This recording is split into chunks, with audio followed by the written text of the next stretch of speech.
হে everyone, কেমন আছো সবাই? অনেক দিনই কোনো ভিডিও পোস্ট করা হয়নি। শারীরিক অসুস্থতা, মানসিক চাপ, নানা রকম ব্যাপার ছিল। তারপর আজকে ভাবলাম নিজেকে ভালো নিজেকেই তো রাখতে হয়, তাই নিজের পছন্দের কাজগুলোও মনে হয় আমার করা উচিত। অনেকেই বুঝিয়েছে, অনেক কথা বলেছে, বাট তারপর ডিসাইড করলাম নিজেকে নিয়ে নিজের একটু ভাবা উচিত। যা ভালো লাগে তাই করা উচিত। তাই আজ থেকে ভাবলাম করা যেতেই পারে আবার নতুনভাবে শুরু। তো নতুনভাবে শুরু করার জন্য আমি ভাবলাম এই ভিডিওটাই বেস্ট হবে। কয়েকদিন আগে গিয়েছিলাম মায়াপুর ফ্যামিলির সাথে, যেটা আমার কাছে খুব স্মরণীয় একটা জায়গা। অনেকেই বলেছিল যাওয়ার জন্য, বাট আমার ফ্যামিলি যায়নি, তাই আমি যেতেও পারিনি, বা যেতে ইচ্ছা হয়নি। তারই কিছু ক্লিপ তোমাদেরকে আজকে শেয়ার করলাম।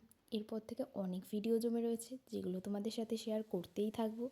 আর তোমরাও ঠিক আগেরভাবেই আমার ভিডিওগুলো দেখতে থাকবে। আশা করছি আমি এবার রেগুলারিটি একটা মেনটেন করতে পারবো। চেষ্টা অবশ্যই করব, আর তোমরা কিন্তু অবশ্যই সাপোর্ট করো। আর তোমরা সবাই খুব ভালো থেকো, সবাইকে ভালো রেখো।